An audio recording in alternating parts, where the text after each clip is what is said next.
Hello friends, how are you all? I hope you all are fine, safe and healthy. आज के इस video में हम आपको केवीएस टीजीटी साइंस 2023 में पूछे हुए क्वेश्चन का डिटेल सॉल्यूशन प्रोवाइड करने वाले हैं।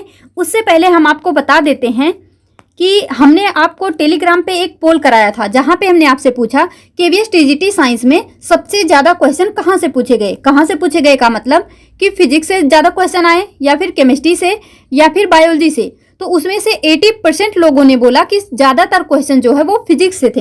यानी आप में से 80% लोग ऐसे हैं जो अपना एग्जाम देने के बाद पेपर को देखते भी नहीं कि हाँ देख लें एक बार कहाँ से कितना पूछा गया, क्या पूछा गया, मतलब क्या है, उसका कोई एनालिसिस नहीं करते हैं, जो कि गलत बात है। तो देखिए, हम आपको बताते हैं यहाँ पे ऐसा कुछ भी नहीं था कि सबसे ज़्यादा क्वेश्चन फिजिक्स से थे या केमिस्ट्री से था या बायोलॉजी से। यहाँ पे क्वेश्चन का इक्वल डिस्ट्रीब्यूशन था। तो हम आपको बताते हैं 34 क्वेश्चन जो है फिजिक्स से थे, 34 क्वेश्चन केमिस्ट्री से थे और 32 क्वेश्चन यहाँ पे बायोलॉजी से था। वो भी एक क्वेश्चन है ईयर वाला, जिसको आप फिजिक्स या बायोलॉजी दोनों में रख सकते हैं। तो यहाँ पे 33, यहाँ भी 33 हो जाएगा। तो इतना कोई मैटर नहीं करता, लेकिन आप देख सकते हैं कि इक्वल डिस्ट्रीब्यूशन क्वेश्चन का यहाँ पे था। ऐसा कुछ भी नहीं था कि मतलब कभी कभी हमको डाउट भी आता है ना कि हम ज़्यादा फोकस किस पे करें, इस पे कर लें, उस पे कर लें। तो नहीं, जितना आपका सिलेबस है इक्वल फोकस होना चाहिए सब चीज़ पे, तब आप अच्छा परफॉर्म कर पाएंगे। उससे पहले हम आपको बता देते हैं, चलिए लास्ट में बात करते हैं। उससे पहले हम सबसे पहले यहाँ पे एक्सप्लेनेशन देते हैं आपको कि किस किस तरह से यहाँ पे क्वेश्चन कैसे बने थे। तो उससे पहले बताते हैं कि आज जो हम यहाँ पे क्वेश्चन डिस्कस करेंगे वो ओनली बायोलॉजी का क्वेश्चन है। यानी यहाँ पे जितने क्वेश्चन आपको मिलेंगे 32 क्वेश्चन, ये है हमारा बायोलॉजी से रिलेटेड। अगर आपका फीडबैक अच्छा रहा, आपका रिस्पॉन्स अच्छा रहा, तो हम आगे भी इसको कंटिन्यू करेंगे। केमिस्ट्री, फिजिक्स, इसके अलावा जो भी एनवीएस टीजीटी साइंस का एग्जाम हुआ है, DSSB का जो भी एग्जाम हुआ है, हर एक प्रीवियस ईयर करवाएंगे। लेकिन कंडीशन क्या है, आपका रिस्पांस, आपका फीडबैक बहुत ही गजब का, बहुत ही बढ़िया होना चाहिए। तो जिस तरह से आपका फीडबैक, जिस तरह से रिस्पांस होगा, उसी तरह से हमारी वीडियोज आपको प्रोवाइड होंगी। और हाँ, अगर आपके पास में कोई भी प्रीवियस ईयर हो, चाहे वो टीजीटी साइंस का हो या फिर पीजीटी बायोलॉजी का हो, तो वो आप हमको जो है टेलीग्राम पे भेज सकते हैं पर्सनली, उसको हम डिस्कस करवा देंगे। तो चलिए स्टार्ट करते हैं। सबसे पहला क्वेश्चन क्या है, यहाँ पे 2 मिनट बातें कर ली हमने, 2.5 मिनट। तो चलिए स्टार्ट करते हैं। Identify the green house gases from the list given below and answer from quotes given. यहाँ पे जो क्वेश्चन है वो हिंदी इंग्लिश दोनों में है, तो घबराना मत।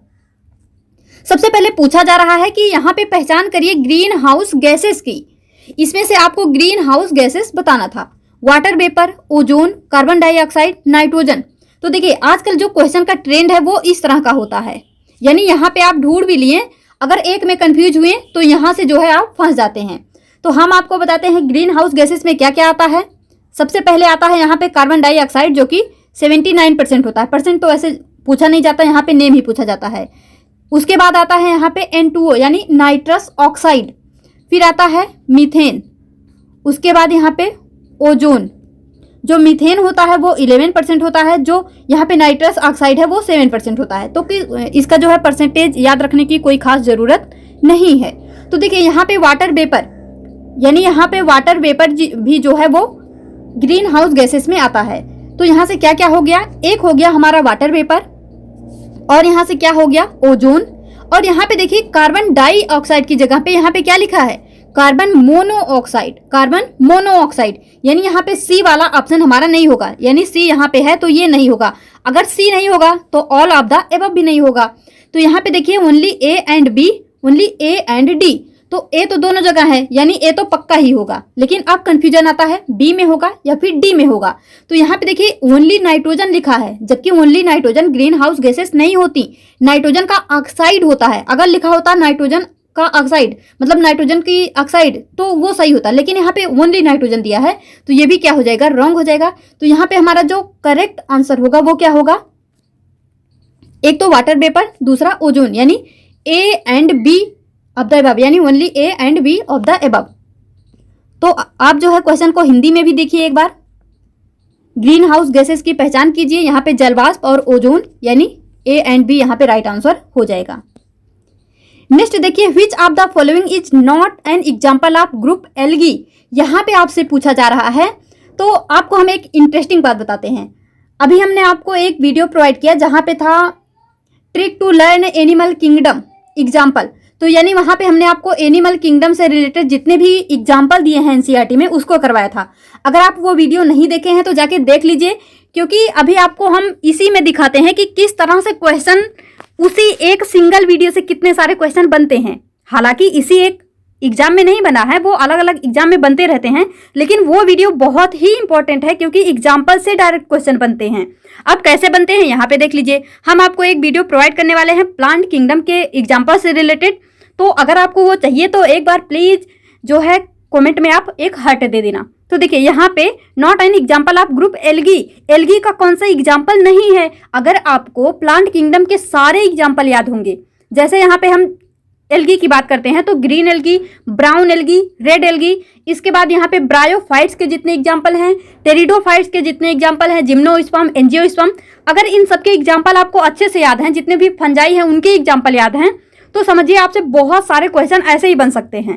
तो अगर आप यहाँ पे देखेंगे फ्यूकस, पोरफायरा, स्फेगनम, पॉलीसिफोनिया, तो आपको यहाँ पे पता चलेगा जो फ्यूकस है और जो पोरफायरा है, जो पॉलीसिफोनिया है, ये सब क्या है, ये सब एल्गी हैं। लेकिन हमको क्या बताना है, not an example of group algae, जो कि समूह शैवाल का एग्जाम्पल नहीं है। वो क्या हो जाएगा, वो हो जाएगा स्फेगनम, यानी जो स्फेगनम है ये हमारा एल्गी से रिलेटेड नहीं है। तो यहाँ पे क्या हो जाएगा, स्फेगनम हमारा यहाँ पे राइट आंसर हो जाएगा। बाकी सब क्या है, एल्गी हैं। और ये क्वेश्चन कैसे बना, अगर आपको एग्जाम्पल याद है, अगर आप पहचान पा रहे हैं कि कौन सा एल्गी है, कौन सा ब्रायोफाइट्स है, तो इजीली कर सकते हैं। जो स्फेगनम है ये क्या होता है, ये एक ब्रायोफाइट्स होता है। तो इसको जो है आप याद रखना।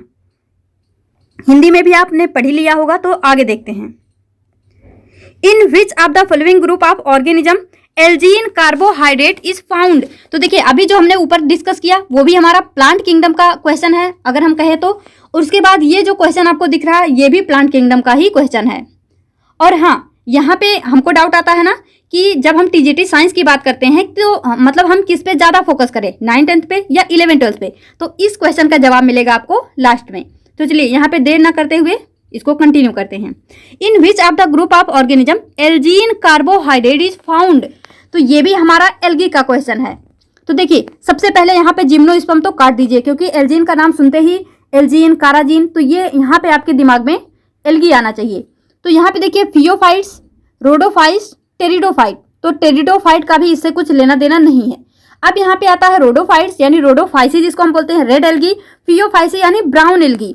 तो यहाँ पे आपको याद करना होगा जो एल्गी का सेल वॉल होता है उसका composition green algae, brown algae, red algae में अलग अलग होता है। जैसे आप बात करेंगे यहाँ पे ग्रीन एल्गी की, तो ग्रीन मतलब जो ग्रीन एल्गी है, ब्राउन एल्गी है, रेड एल्गी है, तीनों में सेलुलोज तो कॉमन होता है, लेकिन जो ग्रीन एल्गी का आउटर सेल वॉल होता है उसका क्या है, वहाँ पे कंपोजिशन क्या है, पेक्टोज। उसी तरह से अगर हम बात करें एल्जीन की, यानी यहाँ पे जो पूछा गया है, तो एल्जीन किसके सेल वॉल में पाया जाता है, तो वो पाया जाता है फियोफाइट्स यानी ब्राउन एल्गी, वो पाया जाता है ब्राउन एल्गी के सेल वॉल में। तो यहाँ पे एल्जीन पूछा है तो यहाँ पे क्या हो जाएगा, यहाँ पे रोडोफाइसी ना होके क्या हो जाएगा, फियोफाइसी यानी ब्राउन एल्गी। जो रेड एल्गी होता है वहां पे क्या होता है, वहां पे होता है काराजीन। क्या होता है, काराजीन। तो इस बात को आप याद रखना, एल्जीन की जगह पे यहाँ पे क्या होता है, काराजीन होता है रेड एल्गी में। तो तीनों का कंपोजिशन याद रखना, ग्रीन एल्गी में पेक्टोज होता है, ब्राउन एल्गी में एल्जीन होता है और रेड एल्गी में काराजीन होता है। तो इस तरह से इसको आपको टैकल करना था। आगे देखिए यहाँ पे क्वेश्चन को क्या ही बोलें, ये तो हम रैंडमली मतलब सारा बायोलॉजी का उठाए हुए हैं। तो देखिए identify the organism from the option given below which is always heterotrophic. फिर से प्लांट किंगडम का एग्जाम्पल नहीं क्वेश्चन। तो यहाँ पे अभी हमने 2 क्वेश्चन डिस्कस किया जो कि प्लांट किंगडम का है, ये तीसरा क्वेश्चन है जो कि प्लांट किंगडम का है। तो आप देख सकते हैं कि मतलब इससे जब आप प्रीवियस ईयर को सॉल्व करते हैं ना तो एक वो पता चलता है कि कौन सा चैप्टर जो है ज्यादा इंपॉर्टेंट है। तो देखिए यहाँ पे हमको क्या पहचानना है, ऑलवेज हेट्रोट्रोफिक, जो कि ऑलवेज क्या होता है, हेट्रोट्रोफिक होता है। यहाँ पे ये हमको देखना है। नॉस्टॉक और यहाँ पे बैक्टीरिया, म्यूकर, क्लेमिडोमोनास। जो क्लेमिडोमोनास है ये क्या है, एल्गी है। और कैसी एल्गी है, ग्रीन एल्गी है। यानी इसमें क्या होता है, फोटोसिंथेसिस होता है। अगर फोटोसिंथेसिस होता है तो ये हेट्रोट्रोफिक नहीं हो सकता है। बैक्टीरिया की बात करें तो मतलब यहाँ पे क्या पूछा, ऑलवेज हेटरोट्रोफिक, तो बैक्टीरिया तो ऑलवेज हेटरोट्रोफिक नहीं होते हैं, कुछ जो है ऑटोट्रोफिक भी होते हैं, कुछ हेटरोट्रोफिक होते हैं और कुछ कीमोट्रोफिक भी होते हैं, तो ये नहीं होगा, नॉनस्टॉक भी यहाँ पे नहीं होगा। अब यहाँ पे आता है म्यूकर। म्यूकर किससे रिलेटेड है, ये रिलेटेड है फंजाई से। फंजाई कैसे होते हैं, सेप्रोफिटिक भी होते हैं और हेटरोट्रोफिक। तो ऑलवेज हेटरोट्रोफिक अगर आप मतलब यहाँ पे देखते हैं तो सबसे राइट आंसर जो यहाँ पे बन सकता है वो क्या होगा, म्यूकर, जो कि फंजाई से रिलेटेड है, क्योंकि फंजाई तो कभी भी मतलब फोटोसिंथेसिस कर ही नहीं सकता, कभी भी ऑटोट्रोपिक हो ही नहीं सकता, तो ऑलवेज हेटरोट्रोपिक क्या हो जाएगा, फंजाई। और अगर आपको ये पता है कि फंजाई ऑलवेज हेटरोट्रोपिक है, तो यहाँ पे अगर आपको फंजाई के सारे यहाँ पे जैसे म्यूकर की जगह आपको कुछ और दे देता, ईस्ट दे देता, या ईस्ट के अलावा कुछ भी मतलब कोई सा भी यहाँ पे आपको फंजाई दे देता, तो आप समझ जाते हैं ऑलवेज हेटरोट्रोपिक तो फंजाई होता है, और फंजाई का ये एग्जाम्पल है तो इसी को हम लगा देते हैं। चलिए आगे देखते हैं यहाँ पे, तो यहाँ पे क्या हो जाएगा, म्यूकर। नेक्स्ट क्या है हमारा, which are the following is a wrong statement about system of binomial nomenclature. तो ये भी हमारा जो है, इसको देखिए, ये हम चाहे लिविंग वर्ड में या फिर प्लांट किंगडम दोनों में ही डिस्कस कर लेते हैं, तो चाहे आप इसको लिविंग वर्ड का क्वेश्चन मान लीजिए या फिर प्लांट किंगडम का ही, वैसे हम इसको आपको प्लांट किंगडम के साथ में इसको करवाएंगे। तो देखिए, बाइनोमियल नोमेनक्लेचर के बारे में रॉन्ग स्टेटमेंट आपको बताना है। Name of an organism is a combination of name of genus and species. अब अगर यहाँ पे आपको बाइनोमियल नोमेनक्लेचर से रिलेटेड जानना है, तो सबसे पहले कोई सा एक मतलब ऑर्गेनिज्म, मतलब कोई सा भी एक कोई स्पीसीज उठाइए और उसका नाम लिखिए। तो यहाँ पे मान लीजिए हम ले लेते हैं फेलिस लियो का एग्जाम्पल। यहाँ पे हम ले लेते हैं एग्जाम्पल फेलिस लियो का। तो देखिए यहाँ पे क्या है, सबसे पहले है कि name of an organism is a combination of name of genus and species, यानी ये जीनस और स्पीसीज का कॉम्बिनेशन होता है, तो बिल्कुल सही। जैसे फेलिस क्या हो गया यहाँ पे जीनस, लियो क्या हो गया स्पीसीज, ठीक उसी तरह से जैसे पैंथेरा टिग्रिस, पैंथेरा टिग्रिस, तो यहाँ पे क्या हो गया, पैंथेरा क्या हो गया जीनस, टिग्रिस क्या हो गया स्पीसीज। उसी तरह से मैंगीफेरा इंडिका, मैंगीफेरा क्या हो गया जीनस, इंडिका क्या हो गया स्पीसीज। तो इसी तरह से आप कोई सा भी बाइनोमियल नोमेनक्लेचर लेंगे तो उसमें क्या होता है, जीनस होता है और स्पीसीज होता है, तो ये तो क्या है, ये तो बिल्कुल सही है। While writing the name of an organism, first letter of genus and species name is written in capital letter। देखिए यहाँ पे एक छोटा सा मिस्टेक कर दिया इन्होंने, बोल रहे हैं कि first letter of genus and species, यानी जीनस और स्पीसीज दोनों का फर्स्ट लेटर क्या होता है, कैपिटल होता है, पर ऐसा नहीं है, तो ये क्या है हमारा, ये रॉन्ग है। चलिए पहले इसको हम डिस्कस करते हैं। Genus and species name are italicised while printing. हमने आपको इसको कराया भी हुआ था केवीएस एग्जाम से पहले जब प्रिपरेशन करा रहे थे, कि जो बाइनोमियल नोमेनक्लेचर होता है इसके बारे में हमने आपको पॉइंट वाइज डिस्कस कराया भी था।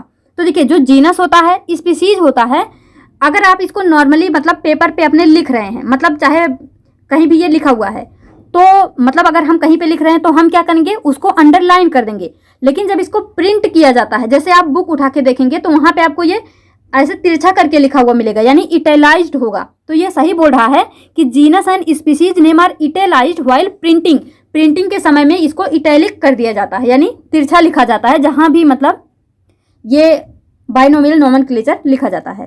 Name of the author who first describe the organism may also be written after species epithet, यानी जो यहाँ पे बोला जा रहा है कि जो ऑथर यानी जिन्होंने इसका नाम दिया है उनका नाम भी इसके आगे लिखा जाता है। तो ये भी बिल्कुल सही है। जैसे आप देखेंगे किसी किसी स्पीसीज के आगे लिन लिखा होता है, लिन, यानी इसको किसने ढूंढा है, कैरोलस लिनियस ने, इसलिए वहां पे आगे क्या लिख जाता है, लिन, क्या हो जाता है, लिन, यानी कैरोलस लिनियस ने इसको जो है ढूंढा हुआ है।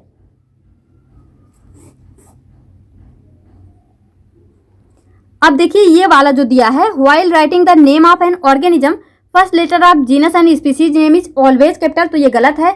अगर यहाँ पे जैसे पैंथेरा टिग्रिस है तो पैंथेरा क्या होगा, ये कैपिटल होगा, लेकिन जो टिग्रिस है वो कैसा होगा, टिग्रिस का ये स्मॉल होगा, तो ये हमारा रॉन्ग था, यानी यही हमारा सही हो जाएगा क्योंकि यहाँ पे रॉन्ग पूछा हुआ था।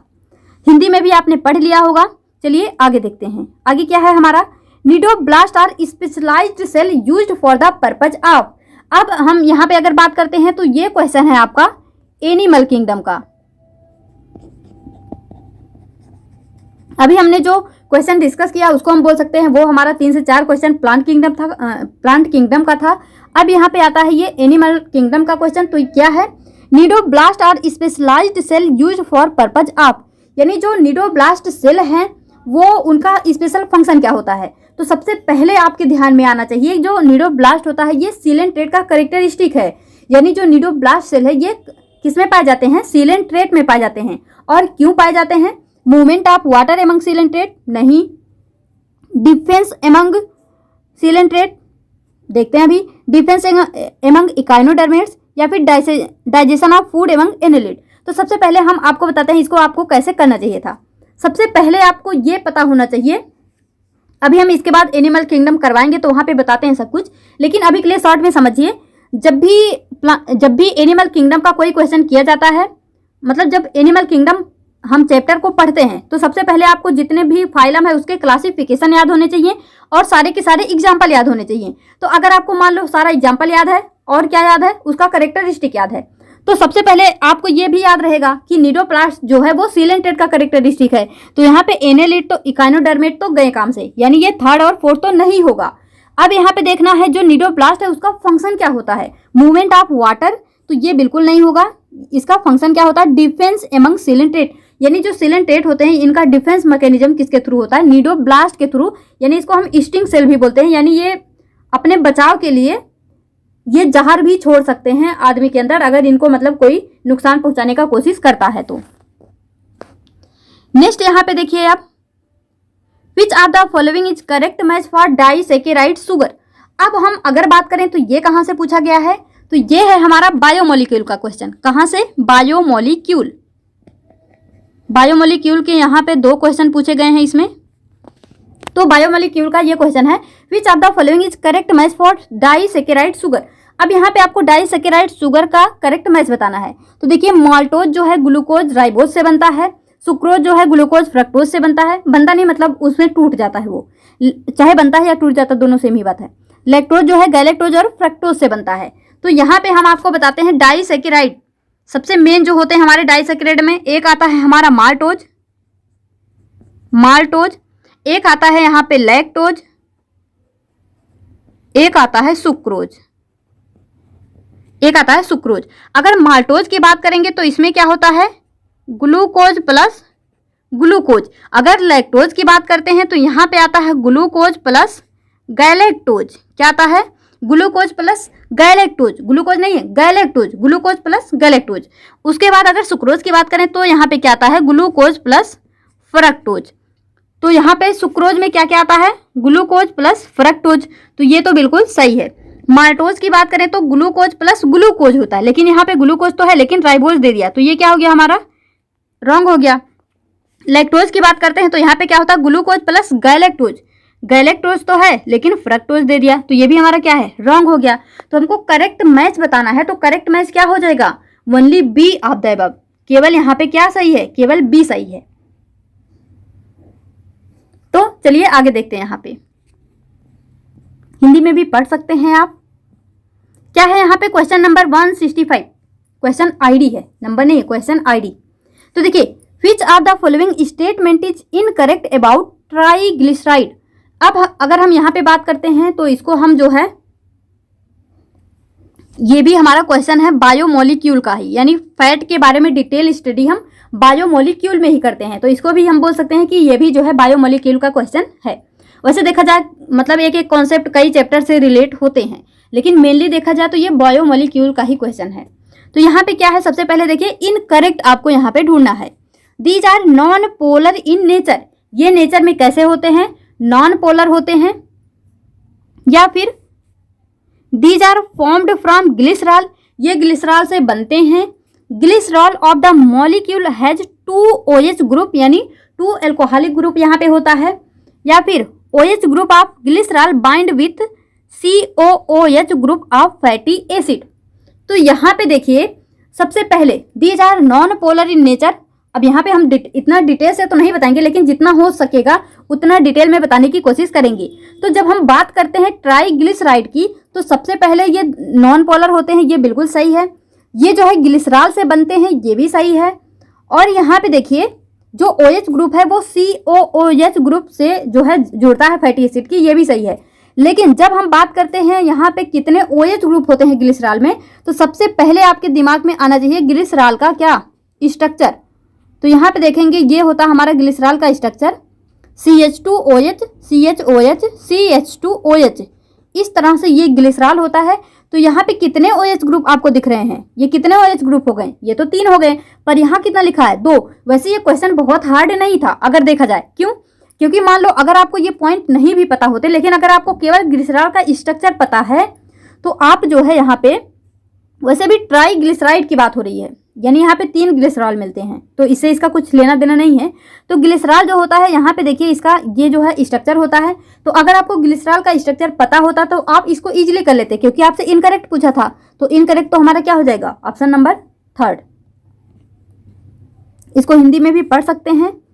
आगे देखिए यहाँ पे ये भी हमारा बायोमोलिकुलर का question, which of the following structure is not found in protein, कौन सा स्ट्रक्चर प्रोटीन में नहीं पाया जाता है। तो देखिए identify the same and answer from the codes given below, यानी इस तरह से यहाँ पे आपको ये कोड दिए गए हैं, यहाँ से आपको क्वेश्चन करना था। लेकिन उसके पहले ये तीनों स्ट्रक्चर देखिए और यहाँ पे हम आपको बताते हैं।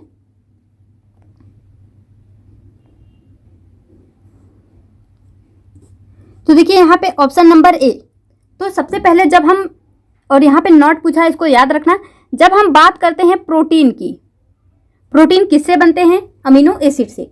तो देखिए यहाँ पे इनकी एक पहचान होती है, यानी जो अमीनो एसिड होता है इनका एक पहचान होता है कि जो कार्बन होते हैं उससे 4 डिफरेंट ग्रुप जुड़े होने चाहिए, 4 डिफरेंट ग्रुप। और वो 4 डिफरेंट ग्रुप क्या क्या होने चाहिए, एक होता है NH2 यानी एमीन, एक होता है COOH यानी ओइक एसिड, एक होता है यहाँ पे हाइड्रोजन, और एक तरफ होता है यहाँ पे R को हम यहाँ पे क्या बोल सकते हैं, CH3 यानी मेथिल ग्रुप, चाहे वो C2H5 हो, CH3 हो, C3 यहाँ पे क्या हो गया 1 2 3, हाँ मतलब मेथिल ग्रुप होना चाहिए, चाहे वो कोई सा भी हो, CH3 C2H5 कुछ भी। तो अब यहाँ पे देखिए आप इस कंडीशन को मैच कराइए कि जो यहाँ पे जो कार्बन है वो किससे जुड़ा होना चाहिए, एक तरफ उसमें मतलब COOH होना चाहिए, एक तरफ हाइड्रोजन होना चाहिए, यानी यहाँ पे 4 डिफरेंट ग्रुप एक कार्बन से लगे होने चाहिए। ये एक हमारा सिंगल कार्बन हो गया, इससे 4 डिफरेंट ग्रुप लगे हुए हैं, और वो 4 डिफरेंट ग्रुप पहले से फिक्स होते हैं, एक हाइड्रोजन, एक यहाँ पे COOH, एक NH2, एक R यानी CH3 यानी मेथिल। तो यहाँ पे देखिए ये हमारा एक कार्बन हो गया। अब आप ये कार्बन इसको डबल मत मान लेना, क्योंकि ये COOH एक ग्रुप है। तो यहाँ पे देखिए ये COOH भी क्या हो गया, एक ग्रुप हो गया जो कि कार्बन से लगा हुआ है। उसके बाद हाइड्रोजन भी यहाँ लगा है, R यानी मेथिल ग्रुप लगा है, NH2 यानी एमीन ग्रुप भी लगा है। तो ये क्या हो गया, ये हमारा प्रोटीन का स्ट्रक्चर है, ये क्या है, प्रोटीन का स्ट्रक्चर है। जबकि आप इसके अलावा ये दोनों ऑप्शन देखिए, तो यहाँ पे ये कार्बन है और इस कार्बन से आप देखेंगे कि क्या हो गया, यहाँ पे 3 हाइड्रोजन लगे, यानी ये कंडीशन फुलफिल नहीं हुआ। और फिर यहाँ पे देखिए अगर हम इस कार्बन को, मान लीजिए अगर इस कार्बन को आप लेते हैं तो एक कार्बन इधर आ गया और यहाँ पे इधर हाइड्रोजन आ गया, COOH का कहीं अता पता नहीं है, तो ये क्या हो गया, ये भी हमारा क्या हो गया, रॉन्ग। ये दोनों क्या हो गए, ये दोनों प्रोटीन के स्ट्रक्चर नहीं है।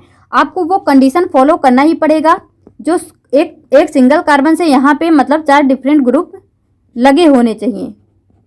ये मतलब कहीं भी लग सकते हैं पर वो लगे होने चाहिए, बस स्ट्रक्चर मतलब अच्छे से फॉर्म हो जाए, ऐसा हमको इसको बनाना होता है।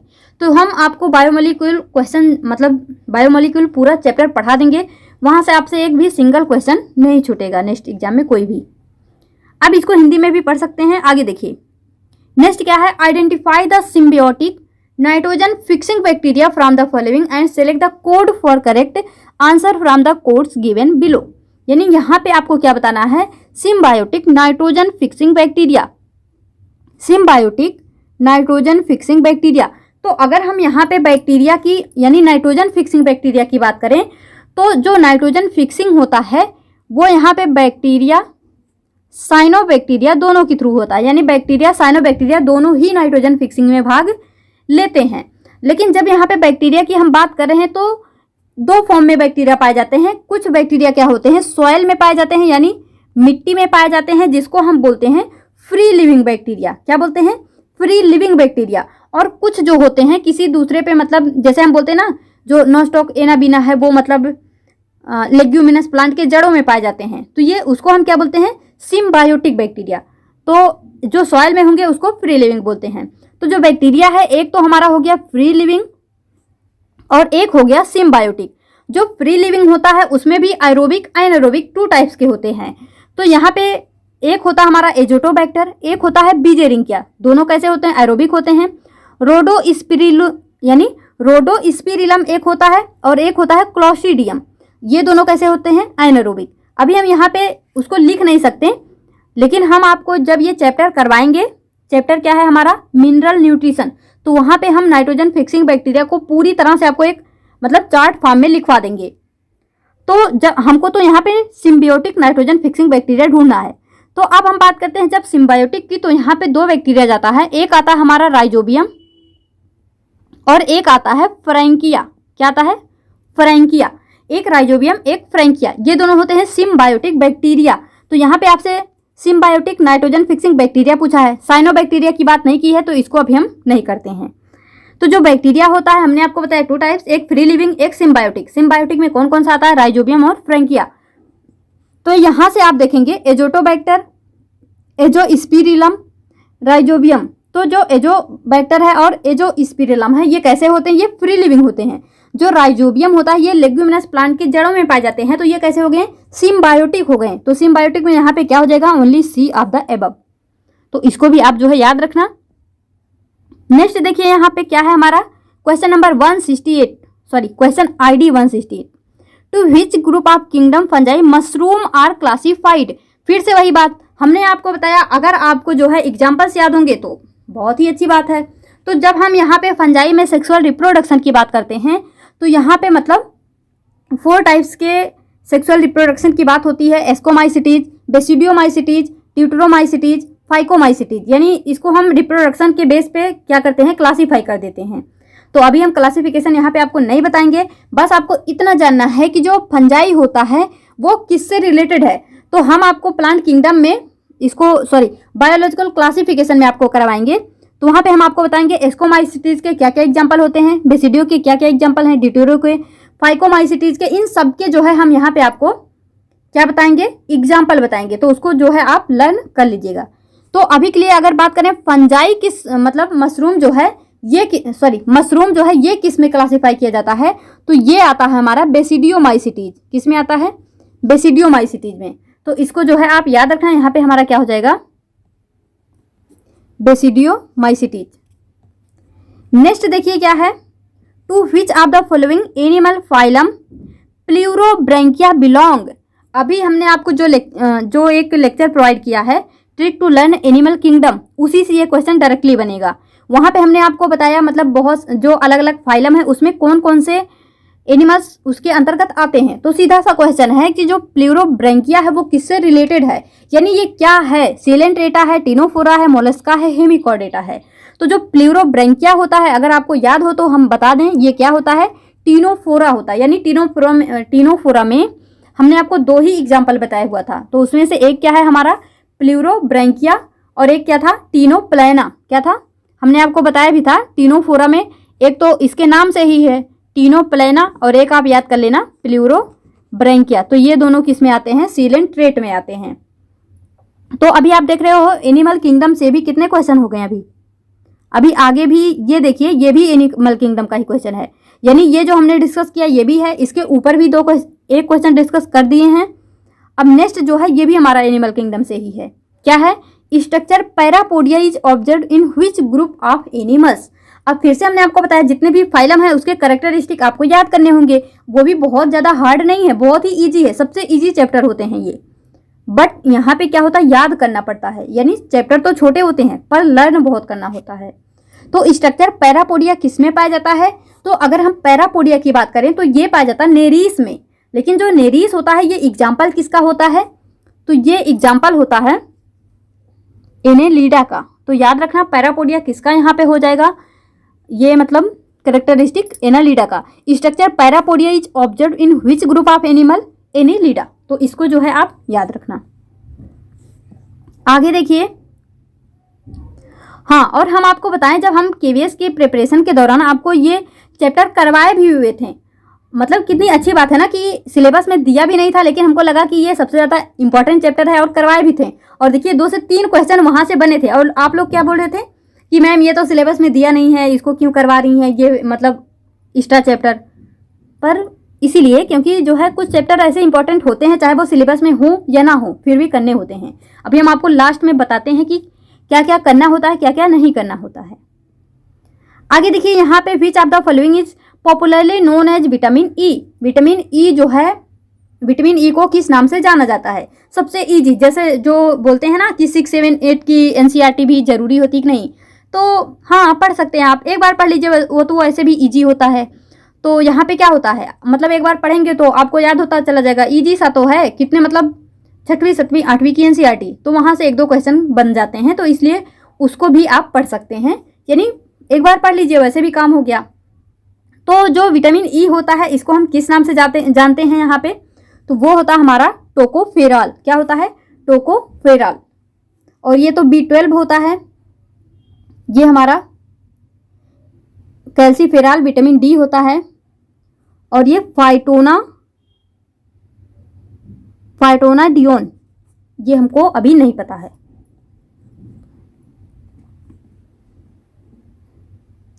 अब देखिए यहाँ पे identify the food source for calcium from the following option and select correct answer from the codes given below. अब यहाँ पे देखेंगे आप, तो ये भी हम कह सकते हैं कि अब 11-12 में तो ऐसे क्वेश्चन होंगे नहीं कि कैल्शियम के रिच सोर्स क्या हैं, तो आपको मतलब 6, 7, 8 की भी एनसीईआरटी से एक बार गो थ्रू हो जाना चाहिए, क्योंकि देखिए अभी जो इसके ऊपर का क्वेश्चन है विटामिन, वो भी हमारा 6th क्लास में दिया हुआ है, और ये जो कैल्शियम है, तो आप देखेंगे जो ऐसे फिगर बने होते हैं ना, वहाँ पे मतलब कुछ कुछ चीज़ें ऐसे रखी होती हैं, उसके नाम भी ऐसे लिखे होते हैं, लेकिन लाइन में नहीं मेंशन होता कि ये चीज़ें कैल्शियम की रिच सोर्स हैं, पर अगर आप देखेंगे उस फिगर में उनका नाम लिखा होता है और नीचे लिखा होता है यहाँ पे फिगर करके कि मतलब इस चीज़ का ये सोर्स ऊपर दिखाया गया है। तो अगर जो लोग डायग्राम छोड़ देते हैं ना एनसीईआरटी के दौरान, तो वो भी बहुत इंपॉर्टेंट होता है, और ये क्वेश्चन वहीं से है। तो देखिए कैल्शियम का रिच सोर्स क्या है? मिल्क, यानी दूध, तो दूध में तो कैल्शियम होता ही है, बिल्कुल सही है। सैल्मोन फिश, अब यहाँ पे हो सकता है आप कंफ्यूज हुए होंगे, लेकिन हम आपको बताते हैं सैल्मोन फिश जो होता है ये कैल्शियम का रिच सोर्स होता है, तो इसको जो है आप अभी के लिए याद रख लीजिए। राइस जो है, राइस में तो कैल्शियम होता नहीं है, इसमें कार्बोहाइड्रेट्स होते हैं, यानी स्टार्च होते हैं सबसे ज़्यादा। बीन्स में अगर हम बात करते हैं किडनी बीन्स जैसे हो गया, अब यहाँ पे तो बीन्स में स्पेसिफाई किया नहीं है, केवल बीन्स लिख दिया है। तो बीन्स जो होते हैं, जैसे अगर हम किडनी बीन्स की बात करें यानी राजमा की बात करें, तो उसमें तो भर भर के कैल्शियम होता है। तो इस बेस पे हम यहाँ पे कह सकते हैं जो मिल्क है, सैल्मोन फिश है और जो बीन्स है, इन तीनों में ही क्या होता है? कैल्शियम होता है। तो मिल्क, सैल्मोन फिश और बीन्स, यानी ABD क्या हो जाएगा? ABD, ये हमारा राइट आंसर यहाँ पे हो जाएगा। जाके एनसीईआरटी 6वीं क्लास की एनसीईआरटी चेक करना, वहाँ पे आपको जो है डायग्राम में आपको ये मिलेगा। अब देखिए यहाँ पे क्वेश्चन ID 173, ये क्या है? Identify the wrong statement about human heart from the option given below. यहाँ पे आपको हार्ट से रिलेटेड स्टेटमेंट दिया गया है और आपको बताना है कौन सा रॉन्ग है। यहाँ पे देख रहे हैं ट्रू से ज्यादा तो आपसे रॉन्ग पूछा गया है। Aorta arise from right ventricle, opening between left atrium and left ventricle is guarded by bicuspid valve, right ventricle receive deoxygenated blood, sinoatrial node is present in right atrium. तो यहाँ पे तो हमको सारे ही ऑप्शन सही लग रहे हैं, पता नहीं क्यों। रॉन्ग यहाँ पे क्या हो सकता है? Opening between left atrium and left ventricle is guarded by bicuspid valve, right atrium right ventricle tricuspid, left atrium left ventricle bicuspid, तो ये तो सही है। Right ventricle receive deoxygenated blood, ये भी सही है। देखिए यहाँ पे हमको फर्स्ट और फोर्थ में थोड़ा कंफ्यूजन हो रहा है, तो अगर आपको पता हो तो आप क्वेश्चन ID 173 डाल के कमेंट में इसका आंसर लिख देना, इसको हम चेक करेंगे फिर आपको बता देंगे। अभी हमको ये इन दोनों में थोड़ा सा कंफ्यूजन हो रहा है, तो इसको आप जरूर बता दीजिएगा अगर आपको पता होगा तो। देखिए नेक्स्ट है हमारा question ID 174, which of the following is not a function of lymph. यहाँ पे लिम्फ का कौन सा फंक्शन नहीं है। तो देखिए आप जो है क्लास 11th का पेज नंबर हम आपको बताते हैं। क्लास 11th में सर्कुलेशन वाला चैप्टर ढूंढना, तो वहां पे आपको मिलेगा 282 पेज पे। वहां पे आप पाएंगे जो मतलब वहां पे ये लिम्फ करके लिखा होगा, तो लिम्फ करके लिखा होगा, उसमें आप लास्ट पैराग्राफ में देखेंगे तो नीचे से 3 लाइन जो है वहां पे ये सारे जो है फंक्शन वहां पे लिखे गए हैं। तो उसमें से जो है यहाँ पे नॉट पूछा है, तो carrier for nutrients, exhibiting immune response, transport of oxygen, absorption of fat. तो वहां पे आप देखेंगे वहां पे लिम्फ का फंक्शन जो है डायरेक्टली लिखा हुआ है कि जो लिम्फ होता है ये न्यूट्रिएंट्स के कैरियर में भी मदद करता है, इम्यून रिस्पॉन्स को भी एग्जिबिट करता है, एब्जॉर्प्शन ऑफ फैट में भी मदद करता है। लेकिन ट्रांसपोर्ट ऑफ ऑक्सीजन की अगर बात करें तो ऐसा कुछ भी नहीं मेंशन है, यानी जो लिम्फ का फंक्शन है वो ट्रांसपोर्ट ऑफ ऑक्सीजन नहीं है। ट्रांसपोर्ट ऑफ ऑक्सीजन हमारा ब्लड करता है। तो लिम्फ जो है, लिम्फ का ये तीनों फंक्शन है, इसको आप जो है क्लास 11 के एनसीईआरटी 282 पेज पे जाके इसको पढ़ सकते हैं। तो वहां पे लिखा हुआ है, जो हम बोलते हैं ना कि एनसीईआरटी की एक एक लाइन घूट के पी जाओ, इसीलिए बोलते हैं क्योंकि जो है मतलब वहां से डायरेक्टली क्वेश्चन इस तरह से फ्रेम किए जाते हैं। नेक्स्ट देखिए, what is the term use for total volume a person can breathe in after normal expiration. अब यहाँ पे देखिए, अभी ऊपर जो हमने 2 क्वेश्चन डिस्कस किया वो था हमारा सर्कुलेशन से रिलेटेड, और ये जो आपको यहाँ पे क्वेश्चन दिख रहा है ये है हमारा रेस्पिरेशन से रिलेटेड। यानी अगर हम सर्कुलेशन, रेस्पिरेशन, एक्सक्रीशन इन सारी चीज़ों को मिला के बोलें तो इसको हम क्या बोलते हैं, ह्यूमन फिजियोलॉजी। यानी यहाँ से आप एक कंक्लूजन निकाल सकते हैं कि biomolecule, plant kingdom, animal kingdom और यहाँ पे ह्यूमन फिजियोलॉजी, ये सारे चैप्टर क्या हैं, इंपॉर्टेंट हैं। तो इनको कभी भी कोई भी एग्जाम देना, इनको बिना पढ़े मत जाना। तो देखिए, what is the term use for total volume a person can breathe. यहाँ पे आपको टोटल वॉल्यूम बताना है जो कि एक पर्सन ब्रीथ कर सकता है। आप इन मतलब ब्रीथ इन, यानी हम बोलते हैं सांस को अंदर लेना, अंतः श्वसन। इन मतलब breathe in after normal expiration. जैसे हम ऐसे तो नॉर्मली मतलब सांस लेते हैं जिसको हम बोलते हैं ब्रीदिंग। तो जब हम सांस लेते हैं तो बोला जा रहा है जब हम नॉर्मल एक्सपायरेशन करते हैं, यानी जब हम नॉर्मली क्या करते हैं, हवा को बाहर छोड़ते हैं, यानी यहाँ पे क्या करते हैं, बहिर्श्वसन, यानी मतलब एक्सपायरेशन। तो उसके बाद जो टोटल वॉल्यूम होता है जो पर्सन ब्रीथ इन करता है, अंतः श्वसन करता है, उसको हम बोलते क्या हैं, तो इसको हम बोलते हैं इंस्पायरेटरी कैपेसिटी। क्या बोलते हैं, इंस्पायरेटरी कैपेसिटी, अंतः श्वसन क्षमता। यानी जब जैसे मान लीजिए आप एक बार सांस लीजिए, ब्रीथ इन, ब्रीथ आउट, ब्रीथ इन, ब्रीथ आउट। तो जब आप ब्रीथ आउट करते हैं, एक्सपायरेशन करते हैं, तो जब आप सांस को अंदर ले रहे हैं तो इस वॉल्यूम को, यानी ये जो टोटल वॉल्यूम है इसको क्या बोलते हैं, इसी को हम बोलते हैं इंस्पायरेटरी कैपेसिटी। लेकिन अगर हम यहीं पे बात करते हैं, the term use for total volume a person can breathe out after normal inspiration. यानी जब हम सांस को जैसे अंदर लिए, जैसे सांस को अंदर लिए, अब हम सांस को बाहर छोड़ते हैं, सांस को जब बाहर छोड़ रहे हैं तो ये जो वॉल्यूम होता है उसको हम क्या बोलते हैं, इसको हम बोलते हैं एक्सपायरेटरी कैपेसिटी। अब ये वाइटल कैपेसिटी क्या है, टाइडल वॉल्यूम क्या है, तो इसको हम रेस्पिरेशन में डिटेल से डिस्कस करते हैं, तो वहाँ पे हम आपको इन सब का डेफिनेशन जो है बताएंगे। लेकिन ध्यान रखना, आप देखेंगे कि हम DSSB का सीरीज कंटिन्यू कर रहे हैं, मतलब कर रहे थे पर अभी नहीं कर रहे हैं क्योंकि आप लोगों का रिस्पॉन्स ही नहीं आता यार। तो क्या करें, मतलब मज़ा ही नहीं आता, इतनी गर्मी में इतनी मेहनत से, मतलब कुछ नहीं बोलेंगे। चलिए आगे देखिए, यहाँ पे question number 176, sorry question number question ID 176 में क्या है, process of gaseous exchange during respiration takes place between. अब यहाँ पे आपको एक मजेदार बात बताएं कि ये भी जो क्वेश्चन है हमारा ये किसका है, रेस्पिरेशन। यानी आप यहाँ पे देख लिए कि 2 क्वेश्चन हमारा सर्कुलेशन से हो गया, 2 क्वेश्चन किससे हो गया, रेस्पिरेशन से हो गया। यानी फिजियोलॉजी से अभी तक हमको 4 क्वेश्चन मिल चुके हैं।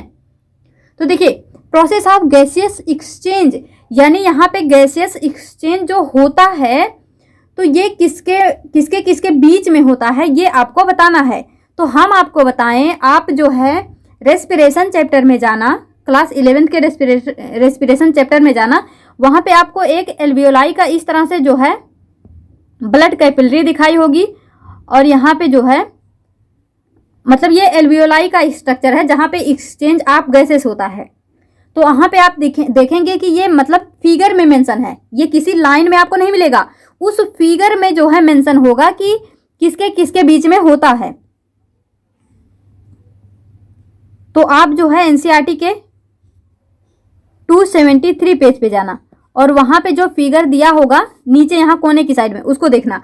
तो वहाँ पे आप देखेंगे आपको मिलेगा epithelium of alveoli and endothelium of blood capillary. क्या होगा?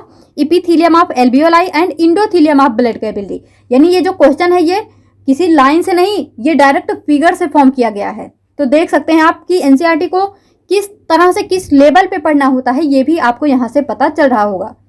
और हम आपको बता दें, यहाँ पे जितने क्वेश्चन आपको अभी तक मिल रहे हैं ये सारे के सारे क्लास 11 क्लास 12 से ही आपको यहाँ पे ये देखने को मिल रहे हैं। तो अभी हम इस कंक्लूजन मतलब अभी हम ये कंक्लूजन नहीं निकाल सकते कि ज़्यादातर क्वेश्चन 11 12 से आते हैं, बिल्कुल नहीं। अभी हम आपको लास्ट में बताएंगे।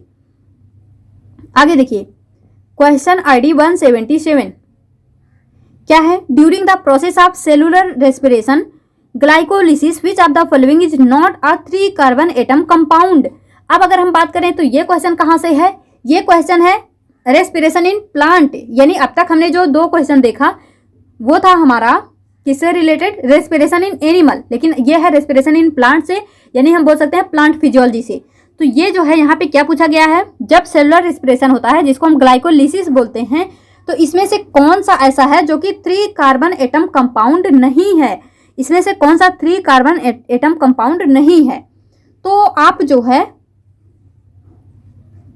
यहाँ पे देखिए, जब हम ग्लाइकोलिसिस पढ़ते हैं, अब पूरी प्रोसेस तो यहाँ समझा नहीं सकते पर आपको कुछ तो बता सकते हैं। जैसे देखिए, अगर आप बायोमोलिक्यूल चैप्टर अच्छे से पढ़े होंगे तो आपको फ्रक्टोज का स्ट्रक्चर पता होगा। अगर मान लीजिए आप नहीं भी पढ़े होंगे तो ग्लाइकोलिसिस जब हम पढ़ते हैं तो वहाँ पे स्ट्रक्चर के थ्रू इसको पढ़ते हैं, यानी स्ट्रक्चर बना के पढ़ते हैं।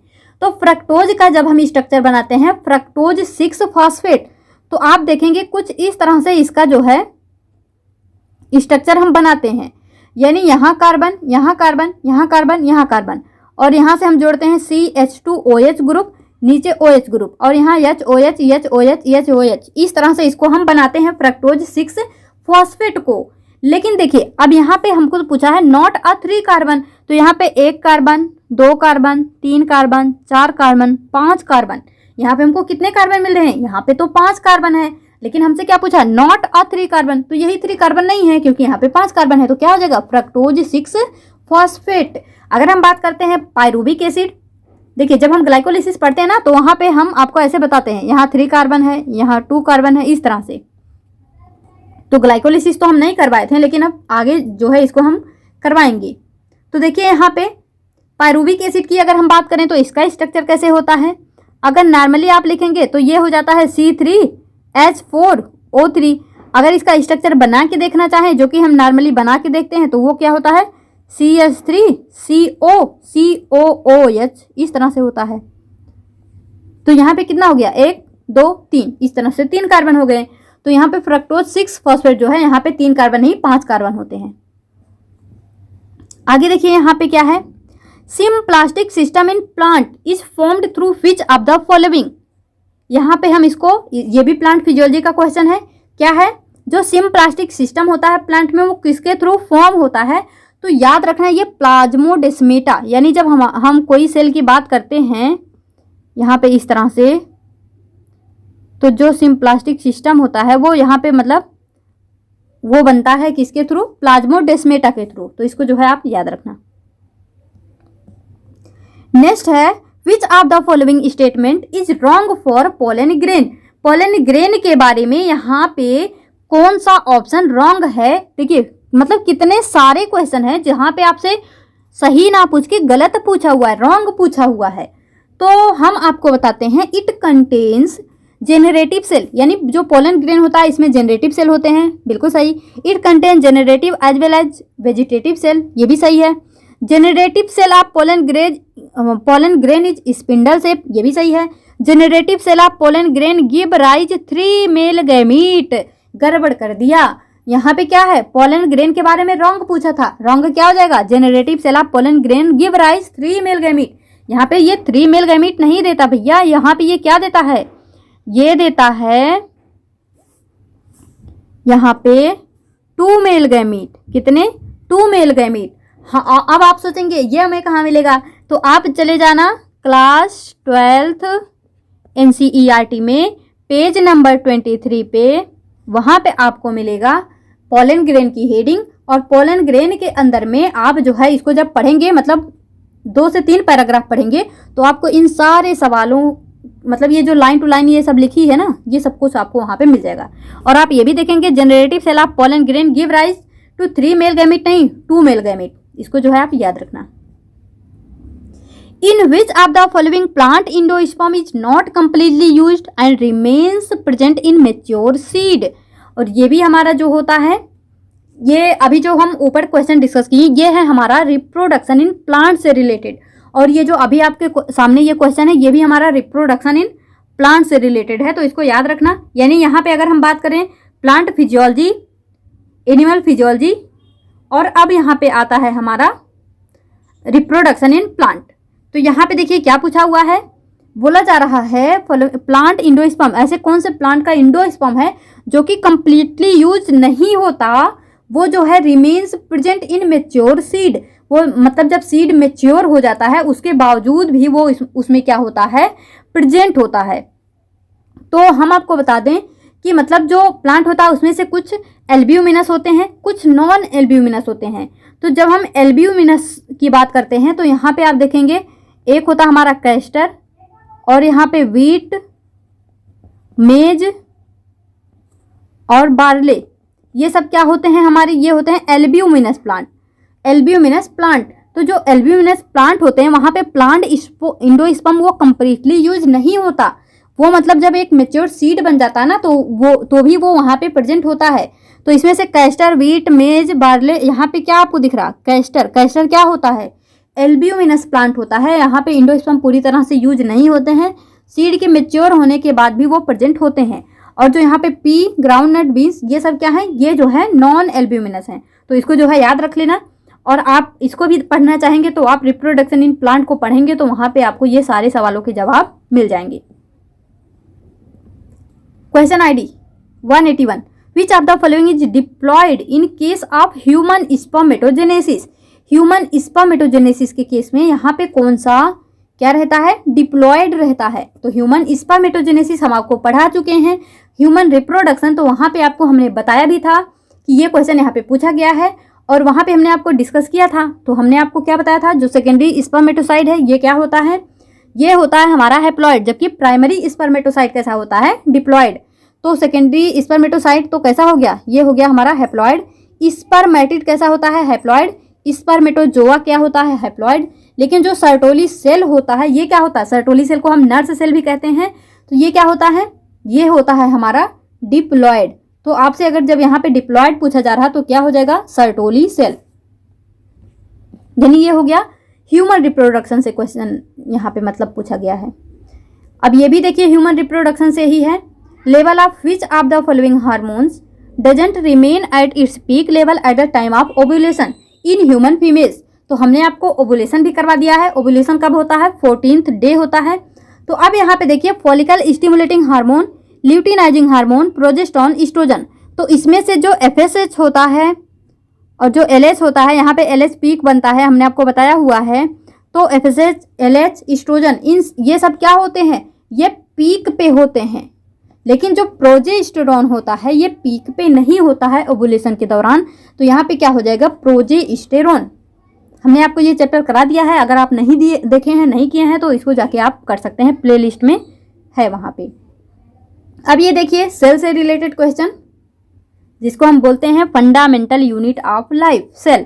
तो यहाँ पे कैसे कैसे क्वेश्चन है, लाइसोसोम, यानी यहाँ पे मैच करना है हमको। तो lysosome, mitochondria, cell wall, ribosome, vacuoles. तो देखिए क्या क्या है। सबसे पहले बात कर लेते हैं यहाँ पे लाइसोसोम की। तो जब भी बात आती है लाइसोसोम की तो दो ही बात याद आता है कि ये सुसाइडल बैग होता है, इसमें बहुत सारे एंजाइम होते हैं डाइजेस्टिव। तो क्या हो जाएगा, lysosome digestive bag which fight against infection inside the cell. Mitochondria, mitochondria हर किसी को पता है पावर हाउस है, तो ये तो इजीली हो गया। तो यहाँ पे क्या है, बी में फर्स्ट अगर देखा जाए तो दोनों जगह है, तो क्या हो जाएगा सेल वॉल। सेल वॉल क्या करता है जी, प्रोटेक्शन प्रोवाइड करता है, रिजिडिटी प्रोवाइड करता है सेल को, तो ये क्या हो गया सी में फिफ्थ। ठीक है, फिर क्या है राइबोसोम, राइबोसोम क्या करता है, हेल्प इन प्रोटीन सिंथेसिस। और वैक्यूल क्या करता है, स्टोर न्यूट्रिएंट्स एंड वाटर। तो यहाँ पे क्या हो गया, इसको आप जो है मैच कर सकते हैं। ए में थर्ड, ए में थर्ड एक ही ऑप्शन में था, आराम से हो गया। आगे देखिए, हिंदी में भी पढ़ सकते हैं अगर आप पढ़ना चाहें। नेक्स्ट क्या है, ये भी हमारा सेल से रिलेटेड क्वेश्चन है, cell the fundamental unit of life. तो यहाँ पे क्या पूछा गया है, select the correct statement about RER among the following. जो RER यहाँ पे बात हुई है RER की, तो ये जो है इसके बारे में आपको करेक्ट स्टेटमेंट ढूंढना है। Help in lipid synthesis, ribosome are attach to its surface situated near plasma membrane. तो जब हम RER की बात करते हैं, हमने आपको सेल चैप्टर भी डिटेल में करवाया हुआ है और अच्छे से बताया हुआ है। जो RER होता है और एक होता है SER। RER क्यों होता है, क्योंकि इसके सरफेस पे राइबोसोम अटैच होते हैं, तो बी वाला तो सही हो गया। अब बात आती है इनके फंक्शन की। तो जो RER होता है ये प्रोटीन सिंथेसिस करता है, जो SER होता है ये लिपिड सिंथेसिस करता है। तो यहाँ पे हेल्प इन लिपिड सिंथेसिस तो नहीं होगा। अब बात आती है situated near the plasma membrane या फिर सिचुएटेड नियर द न्यूक्लियस। तो जो प्लाज्मा मेम्ब्रेन होता है, जो RER होता है वो न्यूक्लियस के आसपास में प्रेजेंट होता है, क्योंकि न्यूक्लियस में जो न्यूक्लियोलस होता है वहां से जो है प्रोटीन सिंथेसिस करने के लिए वहां से मतलब फैक्टर रिलीज होते हैं, हमने आपको बताया हुआ था। तो यहाँ पे क्या हो जाएगा, यहाँ पे ये सिचुएटेड नियर प्लाज्मा मेम्ब्रेन नहीं होगा, ये न्यूक्लियस के आसपास में प्रेजेंट होता है। जो SER है वो प्लाज्मा मेम्ब्रेन के आसपास में जाएगा, तो यहाँ पे क्या हो जाएगा only B only. Question ID 185, which are the following statement about pteridophyte is not correct. यहाँ पे टेरिडोफाइट के बारे में बताना है, यानी फिर से एक क्वेश्चन यहाँ पे आ गया किससे, प्लांट किंगडम से रिलेटेड। दे आर सीडलेस प्लांट, जो टेरिडोफाइट होते हैं सीडलेस होते हैं, बिल्कुल सही। Flowers are reproductive organ, plant body differentiated into roots, stem and leaves, ये भी सही है। दे हैव स्पेशलाइज्ड टिश्यू, इसीलिए हम इनको वैस्कुलर प्लांट बोलते हैं, ये भी सही है। लेकिन यहाँ पे फ्लावर जो है रिप्रोडक्टिव ऑर्गन नहीं होते। अगर हम बात करें फ्लावर रिप्रोडक्टिव ऑर्गन कब किस में होते हैं, एंजियोस्पर्म जिम्नोस्पर्म से, तो यहाँ पे जो है रिप्रोडक्टिव ऑर्गन नहीं होगा फ्लावर, तो ये हमारा नॉट करेक्ट पूछा गया है। तो क्या हो जाएगा, flower are the reproductive organ, ये हमारा यानी यहाँ पे क्वेश्चन के मुताबिक यानी नॉट करेक्ट में क्या हो जाएगा, flower are reproductive organ in pteridophyte. ये भी किससे रिलेटेड है, प्लांट किंगडम से। नेक्स्ट है यहाँ पे, in which of the following forms do the most plant absorb nitrogen.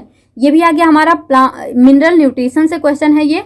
तो यहाँ पे पूछा गया है, यानी हम बोल सकते हैं प्लांट फिजियोलॉजी से, कि जो नाइट्रोजन है वो किस रूप में एब्जॉर्ब करते हैं प्लांट, प्रोटीन के रूप में नहीं जी, एटमॉस्फेरिक नाइट्रोजन के रूप में, यानी जैसे का तैसा। अगर उनको जैसे नाइट्रोजन एटमॉस्फेयर में प्रेजेंट है ऐसे ही यूज करना होता तो हमको नाइट्रोजन साइकिल चलानी ही क्यों पड़ती, ऐसे ही ना यूज कर लेते। तो ये भी क्या हो जाएगा, रॉन्ग हो जाएगा। तो जो प्लांट होते हैं एब्जॉर्ब करते हैं नाइट्रोजन को नाइट्रेस और नाइट्राइट के रूप में और यूरिया के रूप में, तो बी एंड सी यहाँ पे राइट आंसर हो जाएगा। हम यूरिया डालते हैं ना खेतों में, किस लिए, नाइट्रोजन के लिए। हिंदी में पढ़ लीजिए मन हो तो। आगे देखिए, read the following statement and select the correct option. Rate of breathing in aquatic animal is much faster than the seen in terrestrial organism. यानी जैसे जो जीव धरती पे रहते हैं, जो पानी में रहते हैं, तो जो पानी में रहते हैं उनमें ब्रीदिंग रेट जो होता है वो तेजी से होता है, फास्ट होता है। तो ये बिल्कुल सही है। Aquatic organism like fishes obtain oxygen in dissolve state from water. यानी ये जो है, क्योंकि ये क्या करते हैं, ये जब ऑक्सीजन किसके थ्रू लेते हैं, जो वाटर में डिजॉल्व होता है, तो क्या है, aquatic organism like fishes obtain oxygen in dissolve state of water. तो ये भी बिल्कुल सही है। तो क्या हो जाएगा, ये मतलब इनमें फास्टर क्यों होता है, क्योंकि ये डिजॉल्व रूप में ले लेते हैं। तो क्या हो जाएगा, first both A and R true, R is correct explanation of A. अब देखिए यहाँ पे which of the following turns the pressure variation from sound wave into electrical signal in inner part of ear. जब हम आपको year करवाएंगे तो वहां पे बताएंगे। अभी के लिए याद रख लीजिए यहाँ पे क्या है हमारा कॉकलिया, कर्णावृत। देखिए नेक्स्ट क्वेश्चन क्या है हमारा, question ID 189। Read the statement below. यहाँ पे आपको कुछ स्टेटमेंट दिख रहे हैं, क्या है, ऑल बैक्टीरिया आर यूनिसेलुलर। जितने भी बैक्टीरिया होते हैं क्या होते हैं, यूनिसेलुलर होते हैं। या फिर ऑल प्रोटोजोन्स आर यूनिसेलुलर। जितने भी प्रोटोजोन होते हैं यूनिसेलुलर होते हैं। All fungi are unicellular. जितने भी फंजाई होते हैं यूनिसेलुलर होते हैं। तो यहाँ पे आपको क्या बताना है, करेक्ट स्टेटमेंट बताना है। तो जो फंजाई होता है वो क्या होते हैं, ऑल फंजाई। यहाँ पे लिखा है ऑल फंजाई आर यूनिसेलुलर, तो ये रॉन्ग है। जितने भी फंजाई होते हैं वो मल्टी सेलुलर होते हैं, multi cellular, all fungi multi cellular. लेकिन एक फंजाई ऐसा है जिसको हम बोलते हैं ईस्ट। ईस्ट क्या होता है, यूनिसेलुलर। तो सारे के सारे फंजाई तो यूनिसेलुलर नहीं है, सारे के सारे तो मल्टी सेलुलर हैं। लेकिन एक ऐसा भी है जो कि यूनिसेलुलर है। अगर यहाँ पे देता कि all fungi are multi cellular तो भी सही नहीं होता, क्योंकि एक तो यूनिसेलुलर है ना। तो यहाँ पे ये सी क्या हो जाएगा, रॉन्ग। यानी यहाँ से A C B C दोनों गया। अब यहाँ पे देखते हैं ऑल प्रोटोजोन्स आर यूनिसेलुलर। जितने भी प्रोटोजोआ होते हैं यूनिसेलुलर होते हैं। तो हम आपको बात बताएं, जब भी प्रोटोजोआ की बात आती है तो इनके बारे में एक फेमस लाइन याद रखना हमेशा, ये क्या होते हैं, यूनिसेलुलर यूकैरियोट। यूनिसेलुलर यूकैरियोट ये बहुत ही इंपॉर्टेंट है, कई बार पूछा गया है। प्रोटोजोन यूनिसेलुलर यूकैरियोट होते हैं। तो यहाँ से आप समझ सकते हैं कि जितने भी प्रोटोजोन होते हैं क्या होते हैं, यूनिसेलुलर। यानी बी क्या है हमारा, सही है। तो अगर बी सही है तो ये भी सही है। ऑल बैक्टीरिया यूनिसेलुलर ये भी सही है हमारा। तो क्या हो जाएगा, A एंड B। क्या हो जाएगा, A एंड B। तो नेक्स्ट है हमारा, which of the following statement are not true for flower. यहाँ पे फ्लावर के बारे में कौन सा स्टेटमेंट ट्रू नहीं है। Flower are the sexual reproductive organ. जो फ्लावर होते हैं ये सेक्सुअल रिप्रोडक्टिव ऑर्गन होते हैं, बिल्कुल सही। Flower are always bisexual. अच्छा जी। After fertilisation flower give rise to fruit. यानी जब फर्टिलाइजेशन हो जाता है तो जो फ्लावर होते हैं ये फ्रूट में चेंज हो जाते हैं, यानी फल देते हैं हमको। तो ये भी सही है, यानी A और C तो यहाँ पे सही है। लेकिन जब बात करते हैं फ्लावर आर बाइसेक्सुअल, यानी हमेशा बाइसेक्सुअल होता है, ऐसा नहीं है। हमने आपको बताया भी हुआ है, पहले भी KVS के प्रिपरेशन के दौरान भी बताया था, जो फ्लावर होते हैं वो यूनिसेक्सुअल बाइसेक्सुअल दोनों होते हैं। यूनिसेक्सुअल में जैसे हमने आपको एग्जाम्पल भी बताया था, क्या होता है, पपीता यानी पपाया। जैसे हमारे गांव में पता है क्या होता है, मतलब जैसे, मतलब ऐसा तो कुछ होता नहीं है, पर जो बोलते हैं लोग, ये पपीता है, ये क्या है, ये पपीती है। वैसे तो ऐसा कुछ होता नहीं, पपीता पपीती, पर फिर भी उन लोगों के मतलब इस तरह के वर्ड से कुछ तो मतलब, जैसे मान लीजिए अगर हमसे पूछे कि यूनिसेक्सुअल मतलब प्लांट क्या होते हैं, तो हमको याद तो आएगा, मतलब जिसमें मतलब एक, जैसे हम एक पपीता हो एक पपीती हो। तो इस तरह से यहाँ पे क्या हो जाएगा, हमेशा बाइसेक्सुअल नहीं होते, यूनिसेक्सुअल भी होते हैं। तो फ्लावर आर ऑलवेज बाइसेक्सुअल ऐसा नहीं है। तो बी हमारा रॉन्ग हो जाएगा। यहाँ पे A and C are right answer. तो आई होप यहाँ पे ये समाप्त होता है। यस, तो यहाँ पे ये जो है ख़त्म होते हैं। तो फ्रेंड्स, आपको ये मतलब एक्सप्लेनेशन कैसा लगा, आप वो एक क्वेश्चन जो है ज़रूर उसको कमेंट करके बताना, या फिर हम आपको क्लियर करा देंगे नेक्स्ट वीडियो में। तो आपको ये मतलब अपना फीडबैक देना मत भूलना इस वीडियो के बारे में। हम मानते हैं यहाँ पे 32 क्वेश्चन को डिस्कस करने में अभी पता नहीं 1-2 मिनट और आपसे बातें करनी है, वैसे अभी तो 58 मिनट हो रहा है। तो देखिए 32 क्वेश्चन करने में 1 घंटे लगे हैं, लेकिन हमने आपको जो है पूरे डिटेल में सब कुछ बताया हुआ है। तो आपसे आपका कोई भी एग्जाम होता है तो सबसे पहले उसका एनालिसिस करिए, उसको ऑब्जर्व करिए, कहाँ कहाँ से क्वेश्चन पूछा गया है, इसको ढूंढने की कोशिश करिए। और हाँ, अगर आपके पास कोई भी TGT साइंस का पेपर है, किसी भी, जैसे हम बात करें EMRS, या फिर यहाँ पे KVS का तो इसी बार हुआ है, NVS का ले लीजिए, NVS का 2016-2019 का हमारे पास है, DSSB का भी कुछ है TGT साइंस का। अगर आप लोगों के पास में भी हो तो आप उसको हमको सेंड कर सकते हैं, हम उसको डिटेल में एक्सप्लेनेशन के साथ में प्रोवाइड करेंगे। और हाँ, यहाँ पे क्या है, क्या कहने वाले थे, तो इसको आप जो है सेंड कर दीजिएगा। और जब यहाँ पे बात आती है कि 9th-10th इंपॉर्टेंट है या 11th-12th इंपॉर्टेंट है, तो यहाँ पे हम बात करते हैं कि अगर आप अभी देखेंगे NVS का जो क्वेश्चन हुआ है, सॉरी जो पेपर हुआ है 2022 में दिसंबर में, तो यहाँ पे आप देखेंगे ज़्यादातर क्वेश्चन जो है 9th-10th से थे।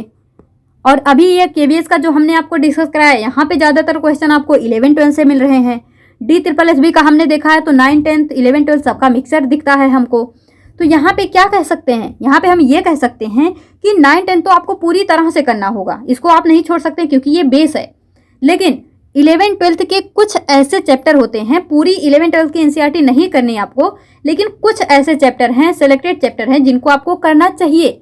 जैसे अभी हम उसकी जो है उसको बता देते हैं। जैसे आप बात करें प्लांट किंगडम की, एनिमल किंगडम की, पूरी प्लांट फिजियोलॉजी, पूरी एनिमल फिजियोलॉजी, बायोमोलिक्यूल, इकोलॉजी का अभी ऐसा कोई क्वेश्चन दिखा नहीं पर और एग्जाम में पूछा गया। इकोलॉजी हो गया यहाँ पे, इवोल्यूशन हो गया यहाँ पे। तो ये सारे चैप्टर क्या होते हैं, इंपॉर्टेंट होते हैं। और लिविंग वर्ल्ड, बायोलॉजिकल क्लासिफिकेशन, तो ये सारे चैप्टर क्या होते हैं, इंपॉर्टेंट होते हैं यहाँ पे। तो ये सारे क्वेश्चन आपको कर लेने चाहिए। सबसे important chapter cell and cell division, ये क्यों छूटेगा। तो ये मतलब कुछ ऐसे चैप्टर हैं जो कि आपको 11, 12 से कवर करना चाहिए। और यहाँ पे क्या हो गया, reproduction in plant and reproduction in animal, animal और प्लांट दोनों के केस में जो है 11, 12 से आपको करना चाहिए। तो ठीक है, आप अपना फीडबैक देना मत भूलना।